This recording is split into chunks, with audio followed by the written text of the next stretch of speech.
आइए सुनिए, देखिए, समझिए सनातन सत्य।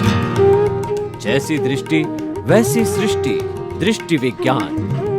कुदरत, कुदरती रचना एवं कुदरत के कानून से शाश्वत सुख की प्राप्ति। जोधपुर के परम पूज्य महात्मा उपासक प्रोफेसर डॉक्टर सोहन राज तातेड़ के निर्देशन में सनातन सत्य।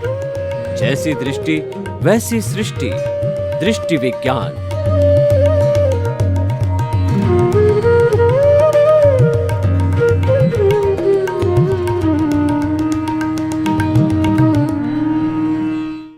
भाई और बहनों, मातृशक्ति को नमन।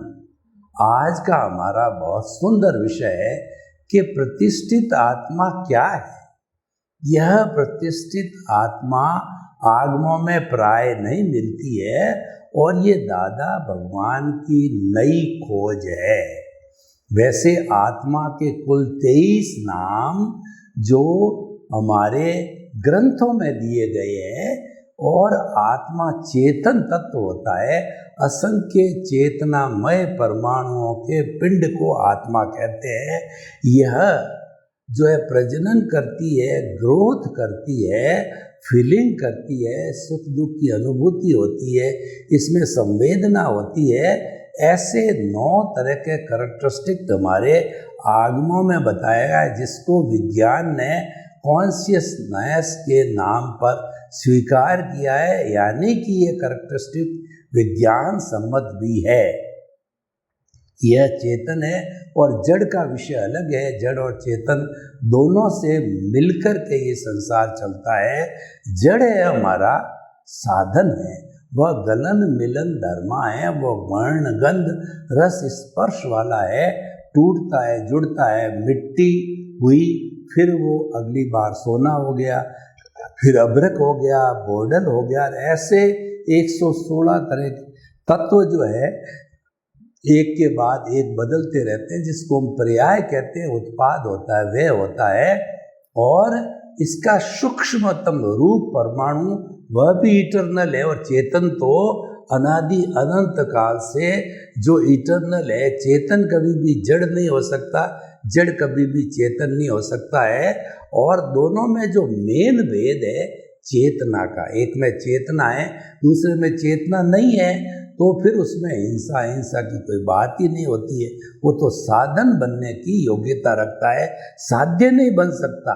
क्योंकि चेतना होगी वही हाथ हिलाने की ताकत देगी, बोलने की ताकत देगी, मन वचन काया की सब तरह की क्रिया समस्त जीवित प्राणियों को देने की ताकत देगी। वो है तो सब कुछ है, आत्मा नहीं है तो हम मुर्दे हैं, जलाने योग्य हैं।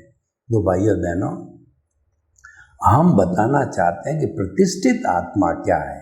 देखिए, मूल स्वरूप की आत्मा जो अज्ञानता रहित है, जो मुक्ति में रहती है, अशरीरी होती है, वो तो मूल द्रव्य आत्मा होती है। और वही मूल द्रव्य आत्मा हमारे भीतर है, लेकिन अज्ञानता रूपी बादलों के कारण, पर्दों के कारण वो ढकी हुई है, प्रकट नहीं होती है। जब प्रकट होकर के आत्मा शुद्ध हो जाती है तो फिर वो जड़ के साथ में नहीं रहती है, शरीर रूपी जड़ को छोड़ करके वह सिद्ध बुद्ध और मुक्त बन जाती है। तो अब सवाल हो गया कि एक तरफ तो मूल आत्मा अक्रिया है, उसकी केवल हाजिरी है, वो हाजिरी देने के अतिरिक्त कुछ भी नहीं करती है। और हाजिरी नहीं है तो ये मुर्दा है। उसकी हाजिरी बिना इसको कैसे बुलाएंगे, कैसे बात कराएंगे, कैसे चीज कराएंगे, कुछ भी नहीं होगा। तो हमारी अक्रिया मूल आत्मा, द्रव्य आत्मा की हाजिरी हो गई है। अब रहा सवाल कि जब वो हाजिरी है और ये जो शरीर है हमारे, इस शरीर के अंदर 3 कंपोनेंट्स मेन है। मूल आत्मा, उसकी हाजिरी मस्ट है, उसके बिना कुछ हो नहीं सकता। इसीलिए हमने उनको विराजमान कर दिया। और उसके बाद में ये जो शरीर हमको दिखाई देता है, मन वचन काया रूपी ये शरीर पिछले जन्म के कर्मों के भुगतान के लिए मिला है। हिसाब का कोई माध्यम चाहिए, तो ये हिसाब का माध्यम है, कोई लेना है, कोई देना है, या कोई पुण्य है, पाप है, कोई सेवा देगा, कोई सेवा लेगा। ये सारा हिसाब जो है, ये हिसाब हमारे इस शरीर के द्वारा होता है। तो ये शरीर का काम होता है, और शरीर का मात्र जो है वह शरीर का काम यही है कि जो है ये भुगतान हुआ और ये चला जाएगा, इसको जला दिया जाएगा। तो भाइयों और बहनों, हम आपको बताना चाहते हैं कि ये सारा जो है जड़ पदार्थ तो अलग हो गया और हमारा चेतन पदार्थ हो गया, फिर ये दोनों जुड़े कैसे? मुख्य बात पे मैं आता हूँ। एक तरफ तो हमारा चेतन तत्व है, दूसरी तरफ हमारा जड़ तत्व है, दोनों के अलग अलग डिफाइंड वर्क है। तो ये दोनों जुड़े कैसे? ये दोनों जुड़े मिश्र चेतन से, जो कि न तो चेतन है न जड़ है, मिश्र चेतन है, वो फेविकॉल है, और ये मिश्र चेतन ही प्रतिष्ठित आत्मा है। हमारा जितना एग्जीक्यूटिव बॉडी होती है काम करने वाली, देखिए राष्ट्रपति होता है सरकार में, वो तो सिर्फ एक जो है साइनिंग अथॉरिटी होती है। एग्जीक्यूटिव बॉडी होती है, सरकार होती है, यानी हमारी जो है वो संसद और राज्यसभा होती है, एग्जीक्यूटिव बॉडी होती है, और वही सब नीचे को निर्देश देती है, और कार्यपालिका वगैरह जितना भी है वो रूल वो बनाती है, वो गवर्निंग बॉडी वो होती है। तो अब जो है हमारा सब काम करने वाली, सब काम का मतलब क्या? रियल पुरुषार्थ, रिलेटिव पुरुषार्थ, और हमारे भाव का काम, और उसके बाद हमारा चार्ज है, डिस्चार्ज है, और ये भाव का जितना काम करता है, एक अंतःकरण बनता है, जिसको मन बुद्धि चित्त अहंकार कहते हैं, हम देहाध्यास कहते हैं, वो सारा भाग होता है प्रतिष्ठित आत्मा। हम प्रज्ञा की बात करते हैं कि ज्ञान के बाद में हमारी आत्मा से एक भाव सत्ता बाहर निकल करके और वह मोक्ष जाने तक मॉनिटर करती है, यानी हमारी प्रज्ञा है, ये मोक्ष की प्रतिनिधि है। एक बार आपको ज्ञानी पुरुष या सद्गुरु के द्वारा ज्ञान दे दिया, संप्रेषित कर दिया, तो प्रज्ञा जागृत एनलाइटनमेंट हो जाता है। वह जब तक आपका मोक्ष नहीं होगा तब तक आपका कान पकड़ती रहेगी, और आप कभी भी जो हमारा भुगतान चल रहा है हमारे शरीर के अंदर, मन वचन काया का जो भुगतान है, वो मैकेनिकल आत्मा है, और वह ऑटो मोड से चलती है, क्योंकि वो डिस्चार्ज है, वो प्योरली भुगतान का काम करती है, वो चार्ज नहीं कर सकती है। तो वो मैकेनिकल आत्मा है, और उसका जो भुगतान चलता रहता है वो ऑटो मोड से चलता। लेकिन हमारे कर्मों का जो है उदय प्रारब्ध का अगर फोर्स इतना होता है कि हम उसके साथ जुड़ने की कोशिश करते हैं, मुक्त नहीं रहते हैं, तन्मयाकार हो जाते हैं, उस वक्त में प्रज्ञा हाजिर होती है, हमारा कान खींच के कहती है तुम्हें इससे मुक्त रहना है, कि तुम्हारी ओथ ली हुई है कि मन वचन काया जो कुदरती रचना है उससे मुक्त, ऐसा मैं शुद्ध आत्मा हूँ। यह ज्ञान के समय स्थापित कर लिया जाता है, ये इसकी जो है प्रतिष्ठा कर दी जाती भावों में। वास्तव में कोई द्रव्य रूप नहीं है, भावों के अंदर, यानी हमारी समझ है, हमारी जो बुद्धि है, और हमारा ये आर्ट ऑफ द विजन है, उसमें फिट कर दिया जाता है कि मन वचन काया कुदरती रचना है, और उससे मुक्त मैं ऐसा शुद्ध आत्मा हूँ।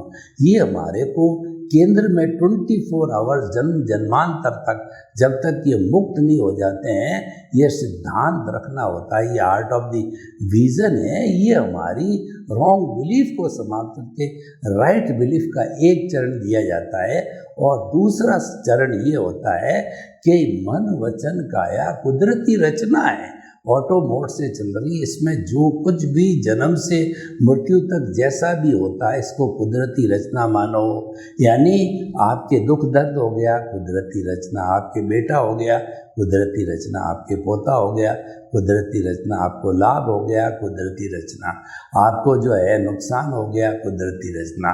जन्म से मृत्यु तक जो भी घटित होता है ऑटो मोड से, उसको कुदरती रचना देखना जो है, यह देखना, कुदरती रचना देखना, समझना, समझ में फिट होने की बात होती है, भावों का विषय होता है, उसके अंदर क्रिया नहीं है, तो वो मात्र समझना, ये सम्यक तप है और ये मुक्ति का मार्ग है। तो मुक्ति के मार्ग के दो चरण हो गए कि मन वचन काया से मुक्त, ऐसा में शुद्ध आत्मा, और मन वचन काया कुदरती रचना है जो कि ऑटो मोड से चलती है। तो ये दो चीज़ें हमारी समझ में फिट हो जाती है और हम आगे से आगे बढ़ते रहते हैं। तो भाइयों और बहनों, प्रतिष्ठित आत्मा क्या क्या काम करती है, देहाध्यास भी ये करती है, प्रज्ञा का काम भी ये करती है। और देखिए, ये लाइव अहंकार होता है हमारा, वो कर्मों का बंधन करता है, कर्ता भाव बोलते हैं जिसको, ऑनरशिप डूअरशिप रहते हैं। यानी जो बहिर आत्मा है और अभी अकर्ता नहीं बना, उसको ज्ञान नहीं मिला है और अभी ऑनरशिप डूअरशिप का शिकार है, तो ये लाइव अहंकार होता है, वो मैं मेरा का संबंध करके और नए कर्मों का अर्जन करता है। यानी कि वो हमारा जो उदय भाव चलता है उसके साथ जुड़ा ही रहता है, लेकिन उसको जुड़ना नहीं है। किसको नहीं जुड़ना है? जिसकी प्रज्ञा जागृत हुई, भी प्रज्ञा जागृत नहीं हुई है। इसीलिए बहिरात्मा स्वार्थ की चेतना वाला सामान्य प्राणी जो राग द्वेष चल रहा है, उदय प्रारब्ध, उसके साथ जुड़ करके नया राग द्वेष बढ़ाता है, नया कॉजेज बढ़ते हैं और उससे नई कॉजल बॉडी क्रिएट होती है, जिसको हम चार्ज कहते हैं। अगले जन्म में जाके डिस्चार्ज हो गई। पिछले जन्म में जो चार्ज करके आए वो हमारा डिस्चार्ज चल रहा है ऑटो मोड से। इस जन्म के अंदर हमने चार्ज किया, वो अगले जन्म में जाकर के ऑटो मोड से डिस्चार्ज होता है। डिस्चार्ज हमेशा ऑटो मोड से चलती। किसी भी हम जो है मोबाइल की बैटरी को चार्ज करते हैं, उसमें तो चार्जर लगा हुआ होता है, बिजली चाहिए, मोबाइल चाहिए, पिन चाहिए, जब मिली होती है तो उसकी परसेंटेज बढ़ती हुई दिखती है, पूरी एक्टिविटी चलती है। तो वो तो चार्ज के अंदर तो प्रक्रिया चाहिए, डिस्चार्ज में कुछ नहीं करना। डिस्चार्ज हुई बैटरी धीरे धीरे काम लेते लेते ऑटो मोड से जो मोबाइल चलाते हो, जो भी नेट वगैरह पकड़ते हो, जितना लोड उस पर देते हो, क्यों वो ऑटो मोड से डिस्चार्ज होती रहती है। तो पिछले जन्म की मन वचन काया की बैटरियाँ कहिए, स्क्रिप्ट कहिए और फिल्म कहिए जो हम बना के लेके आए हैं, यानी हमारे भाव कर्म है, वो इस जन्म में द्रव्य कर्म के रूप में जो है वो भुगत लिए जाते हैं। क्योंकि भाव कर्म होता है वो तो हमारी प्रोसेसिंग फैक्ट्री है, और उदय कर्म है वो हमारे द्रव्य कर्म है, वो डिस्चार्ज की, वो भुगतने की चीज़ है। दोनों अलग अलग है, एक तो क्रिएशन, एक तो सृजन है और दूसरा विसर्जन है। दोनों की क्वालिटी अलग अलग होती है। भाव कर्म के द्वारा सृजन होता है, चार्जिंग होती है और आयुष्य तक वो चार्ज होता रहता है। और जब हमारा दूसरा जन्म होता है और नया शरीर मिलता है तो उसको कुछ काम मिलना चाहिए। तो वो काम जो है पिछले जन्म का जो चार्ज है, वही उदय प्रारब्ध के अधीन, वही जो है वो हमारे वो डिस्चार्ज के रूप में चलता रहता। तो हमारी प्रतिष्ठित आत्मा है, ये क्या करती है कि ये सारा जो लाइव ईगो को मध्य रख करके वो चार्जिंग करता है, और वो चार्जिंग होती रहती है, चार्जिंग होती रहती है। तो वो सारा काम जो है वो लाइव ईगो का होता है, जिसको हम चार्जिंग कहते हैं, और डिस्चार्ज अगले जन्म में ऑटो मोड से होती है। एक तो काम ये हो गया। दूसरा क्या होता है कि मन वचन काया को हम कुदरती रचना मानते हैं, मानते रहते हैं, मानते रहते हैं, मानते रहते हैं। ये सनातन सत्य है, और ये कुदरती रचना और कुदरत के कानून पर आधारित होने के कारण हमारे नए कॉज नहीं पड़ते, क्योंकि ये सम्यक तप है। हम तप की भावना, कुदरती रचना मानना एक सम्यक तप है, और हमको जब ज्ञान मिल गया तो हमको सम्यक ज्ञान सम्यक दर्शन मिल गया। और सम्यक तप जो है, सम्यक ज्ञान सम्यक दर्शन की एप्लीकेशन जब हम वर्तमान के उदय प्रारब्ध के ऊपर जो है उसकी एप्लीकेशन करें, यानी उससे मुक्त रहे। और मुक्त रहने का मतलब है उसको जो है हम कुदरती रचना मानते रहे, मुक्त होते रहे। ये हमारा सम्यक तप है। ये सम्यक तप जीवन पर चलना चाहिए। इस सम्यक तप का इफेक्ट क्या है? ये जो ही सम्यक तत्व स्टार्ट होता है, क्यों ही हमारी अज्ञानता कॉजल बॉडी लिंग शरीर है जिसके अंदर कर्मों का पुलिंदा भरा हुआ रहता है, वो शिथिल होकर के उसमें से टर्बुलेंस होकर के और वो सारा जो है कर्म है वह शिथिल होकर के जड़ते रहते हैं, जिसको निर्जरा कहते हैं। भगवान ने दो तरह के धर्म बताए, एक तो संवर होता है, दूसरा निर्जरा होता है। संवर का अर्थ होता है कि हमारे कर्मों के आने के द्वार को जो है बंद कर लेना, और निर्जरा होती है कि आत्मा से कर्मों का जड़ना, अलग होना, dissociation of the Karma from the causal body और फ्रॉम दी सोल, जो कि आपस में जुड़े हुए हैं, उसको हम निर्जरा कहते हैं। और सबसे बड़ा संवर क्या है? अपने आप को और दुनिया के हर प्राणी को निमित्त, निर्दोष करता और शुद्ध आत्मा मानना, ये सबसे बड़ा संवर कहलाता है। प्राणी मात्र को दुख न हो, ये सबसे बड़ा संवर कहलाता है।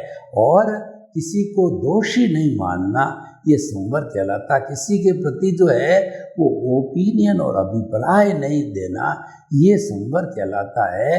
और जो है किसी के प्रति बुरे भाव न लाना, ये संवर कहलाता है। ये संवर की साधना होने से कॉजल बॉडी गिरती रहती है। यानी ज्यों ज्यों मन वचन कहा कि प्रवृत्ति को आपने कुदरती रचना माना, तो आपकी कॉजल बॉडी घिसती जाएगी, एक जन्म में, दो जन्म में, तीन जन्म में, और नए कर्म नए भाव नहीं बढ़ रहे, नई कॉजल बॉडी नहीं हो रही है, नई चार्जिंग नहीं होती, तो पुराना हमारा डिस्चार्ज जो जन्म जन्मांतर का बर्फ की शिला की तरह पड़ा है, वो पिघल करके और सारा पानी हो जाएगा, यानी कॉजल बॉडी जीरो हो जाएगी। फिर ये आत्मा, अगर उसमें एक भी जो है जड़ का परमाणु, मैटर का परमाणु नहीं है, तो वह जो है वो स्वभाव वाली हो जाती है, मूल स्वरूप वाली हो जाती है, और वह शरीर में टिक नहीं सकती है, वो तो सिद्ध बुद्ध और मुक्त बन जाती है।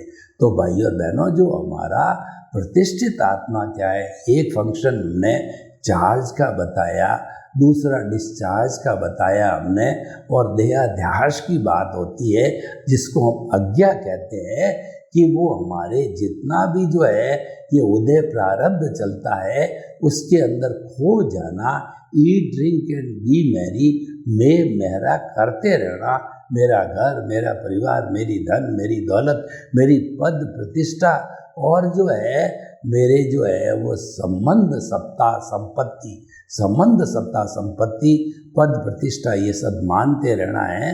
ये हमारा कर्मों का बंधन चालू रहता है। ये सब प्रतिष्ठित आत्मा से होता है, जो कि हम लाइव चार्जिंग कहते हैं, और नए कॉज नहीं पढ़ते हैं। इसका मतलब ये शुद्ध भाव है, यानी कि जो हमारा आत्मचिंतन का भाव है, जो हमारा कुदरती रचना मानने वाला भाव है, हमारा वेद विज्ञान ज्ञाता दृष्टा बनना, जुदापन की जागृति करना, ये जो भाव है, ये सारे भाव है हमारे जो है कॉज नहीं पढ़ने के भाव होते हैं, और इससे हमारे जो भाव बनते हैं वो शुद्ध भाव होते हैं, सारे जो हमारी आत्मा के अकाउंट में रहते हैं। यानी कि जब हम चेतना के अकाउंट से जुड़े हुए रहते हैं तो हमारे नए भाव नहीं पड़ते हैं, और जब हम जड़ का अकाउंट हमारा जो उदय और प्रारब्ध चल रहा है उसके साथ तन्मयाकार हो जाते हैं, उससे जुड़ जाते हैं, तो हमारे नए कर्मों का जो लाइव अहंकार है वह जो चार्जिंग होती रहती है। अब देखिए ये चार्जिंग कैसे होती है हमारी प्रतिष्ठित आत्मा में, तो देखिए इस प्रतिष्ठित आत्मा में एक अंतःकरण होता है जो मन, बुद्धि, चित्त और अहंकार कहलाता है। तो देखिए, हमारे जो है मन में कोई भी विचार आया तो वह विचार तो मूल रूप में तो डिस्चार्ज है, लेकिन उस डिस्चार्ज आना का जो हमको मन है वो पैम्पलेट निकालता है कि इस तरीके का विचार आया है। तो वो पैम्पलेट कैसा होता है कि आपने इलेक्शन के समय में देखा होगा कि 4-5 लोग जब खड़े होते हैं तो अपने अपने जो चिन्ह होते हैं उनके पैम्पलेट सबको बांटते हैं कन्वेंसिक रूप में। तो वह पैम्पलेट है वो मन निकालता है और बुद्धि को दे देती है। बुद्धि एक जज का काम करती है, लेकिन वो निर्णय नहीं ले पा रही है इन पैम्पलेट्स का क्या करूं। तब जो है वो मन के बाद बुद्धि और फिर मालिक होता है चित्त, हमारी इस ग्रॉस बॉडी का, उसको देती। चित्त एक कैमरा है, सीसीटीवी कैमरा है, वो विजुअलाइज करता है, वो फोटो खींच देता है। तो वो फोटो खींच करके और जैसे हमारे राग द्वेष के भाव आए थे अलग अलग तरीके, उन भावों को जो है प्रेसिडेंट होता है वो हमारा अहंकार होता है, उसको दे देते हैं। तो वो 4-5 जो पैम्पलेट थे उन एक पैम्पलेट के ऊपर वो राष्ट्रपति कहिए या लाइव अहंकार कहिए वो छाप मार देता है। तो छाप मारने से वो मान्य हो जाता है और वैसा भाव पड़ जाता है, वैसा कॉज पड़ जाता है। और ऐसे कॉज इकट्ठे होकर के जीवन पर्यंत जो है वो क्या होता है कि वो जो है हमारा जो भीतरी अंतःकरण है उस पर कर्म का बीज पड़ता है, उस पर कोट लगता है, कोट लग करके वह कर्म बन जाता है। वो भीतरी अंतःकरण होता है, वो भाव कहलाता है। जितना कोट लगा हुआ हमारा विचार होता है वो भाव कहलाता है। और वह जो भाव लगा हुआ कोट है वह कोटेड कर्म कहलाता है।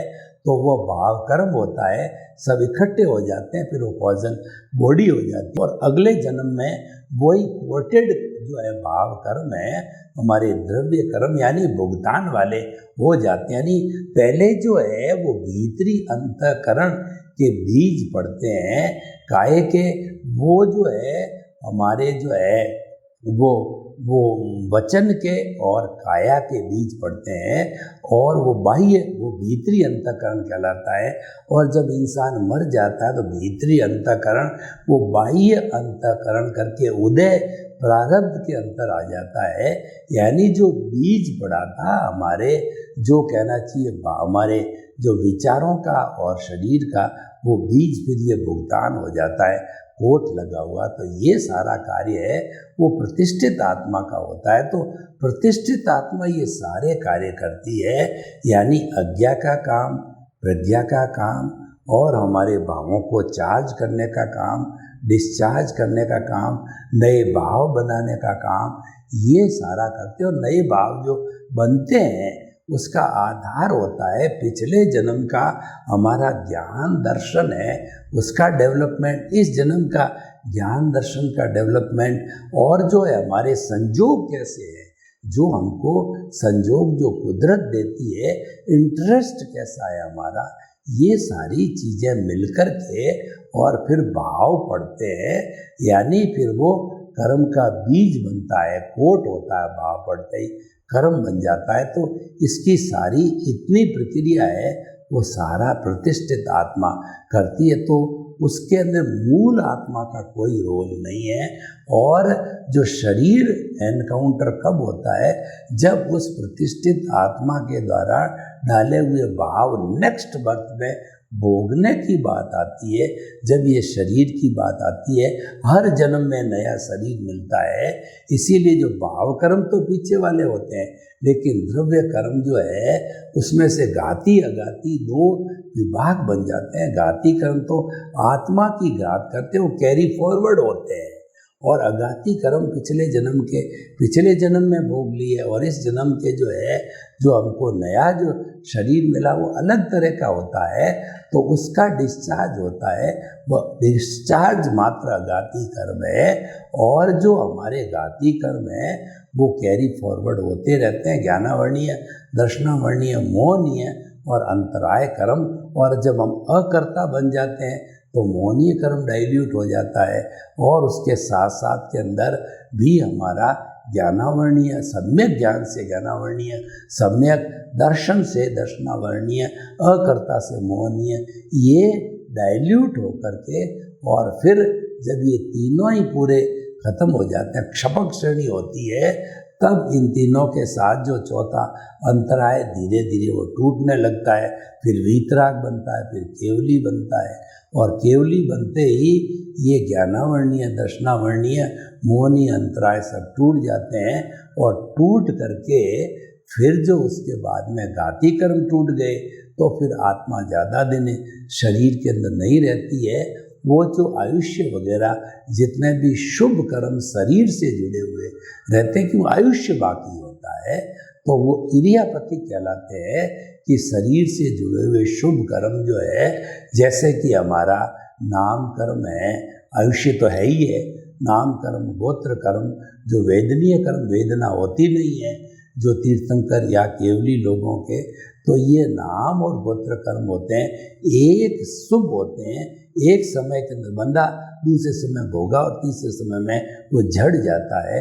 इस तरीके से आत्मा सिद्ध, बुद्ध और मुक्त बन जाती है। सर्वे भवन्तु सुखिनः, सर्वे सन्तु निरामया, लोक के सब जीवों को सुख मिले, शांति मिले, आनंद मिले, प्रेम मिले, सौहार्द मिले और सभी हम जो है अपने अच्छे भावों के साथ मुक्ति को प्राप्त हो। आपके प्रति श्रद्धा।